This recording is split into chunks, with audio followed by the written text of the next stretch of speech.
الحمد لله وحده والصلاة والسلام على من لا نبي بعده. أما بعد فأعوذ بالله السميع العليم من الشيطان الرجيم. بسم الله الرحمن الرحيم. وما أرسلنا في قرية من نبي إلا أخذنا أهلها بالبأساء والضراء لعلهم يضرعون.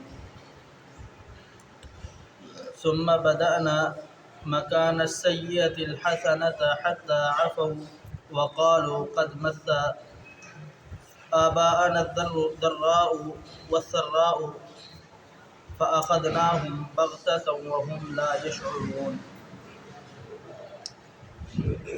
وما ارسلنا اور ہم نے نہیں بھیجا فی قریۃ کسی بستی میں من نبی کوئی بھی نبی الا مگر سوائے اخذنا اہلہا بالبأساء والضراء ہم نے ان کو پکڑا تنگی اور تکلیف کے ساتھ لعلہم یضرعون تاکہ وہ اللہ رب العالمین کے پاس لوٹ آئے یا پھر گر گڑائے.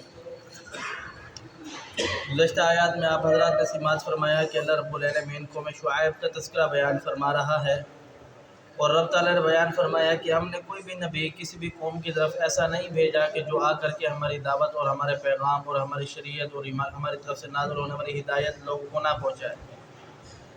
جب پیغمبر آ کر کے ہماری دعوت دیتے ہیں، جب اس کے ماننے والے اس کی نافرمانی کرتے ہیں تو پھر ہماری طرف سے ان کے اوپر عذاب آتا ہے. دو قسم کا، ایک بھوک کا، دوسرا صحت کے حوالے سے، یہ دونوں عذاب آتے ہیں. اگر رب تعالیٰ بیان فرماتے ہیں ثم بدلنا مکان السیئۃ الحسنۃ حتی عفوا وقالوا قد مس آباءنا الضراء والسراء فأخذناهم بغتة وهم لا يشعرون. پھر ہم نے ان کی حالت بدل ڈالی، یعنی ان کو تنگی، تکلیف، پریشانی، مصیبت، اذیت سے سکھ، چین اور خوشی کی طرف ہم نے ان کو بدل ڈالا. ان کی حالت جب وہ تنگی، تکلیف، پریشانی کو چھوڑ ہم نے بدل ڈالا، خوشی کی طرف وہ آ گئے تو پھر ان کو اللہ رب العالمین کا شکر ادا کرنا چاہیے تھا.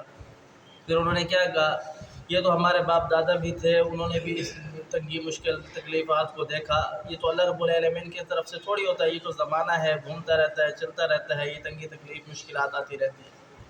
انہوں نے یہ نہیں کہا کہ یہ مشکل بھی اللہ رب العالمین کی طرف سے تھی، اب آسانی آئی ہے تو یہ اللہ رب العالمین کی طرف سے ہے. انہوں نے ایمان لانے کی بجائے پھر بھی اپنی انا اور حد درمی دکھائی.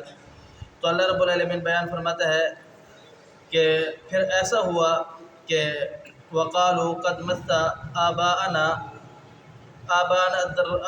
الضراء والسراء فأخذناهم بغتة وهم لا يشعرون. پھر ایسا ہوا کہ جنہوں نے پھر نافرمانی ان کی وجہ سے کہ یہ سوئے پھر اٹھ بھی نہ سکے، یعنی اللہ رب العالمین نے ان کے پاؤں اکھیڑ دیے، یعنی ان کو عذاب دیا.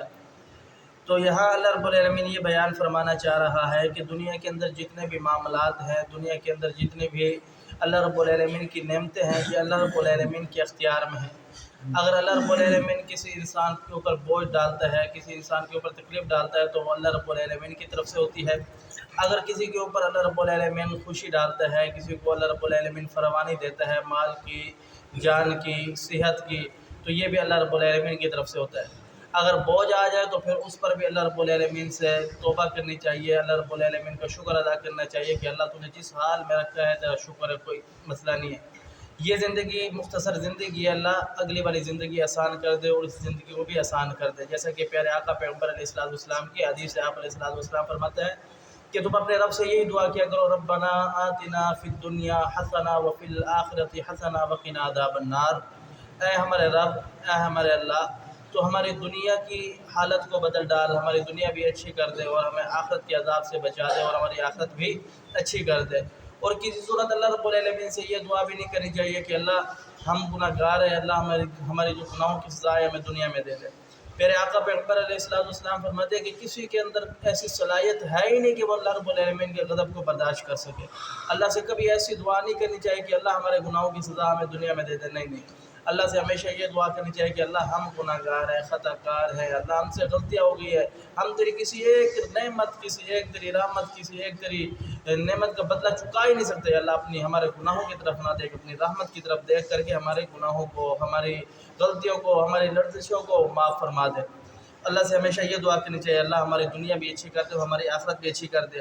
اب انہوں نے کیا کہا؟ انہوں نے کہا کہ یہ ہمارے اوپر جو مشکلات تھی وہ بھی زمانے کی وجہ سے تھی، اگر ہمارے اوپر اب آسانی آ گئی یہ بھی زمانے کی وجہ سے آئی ہے، تو اللہ رب العالمین نے ان کو ایسا عذاب دیا۔ انہوں نے کہا کہ ایسا ہے کہ اللہ رب العالمین نے ایسا عذاب دیا، پیچھے آپ سماعت فرمائے کہ بارش برسائی جس میں آگ کی شرارت ہے اور زمین پاؤں سے اکھڑنے لگی، یعنی زلزلہ، پھر یہ ختم ہو گئی۔ گویا کہ یہ پیغمبر کو کہتے تھے کہ تو اور تیری قوم یہاں سے نکل جائے جو تجھ پر ایمان لانے والے تھے، پھر اللہ رب العالمین بیان فرماتے ہیں ایسا ہوا کہ یہ وہاں پر ان کا نام و نشان بھی نہیں تھا۔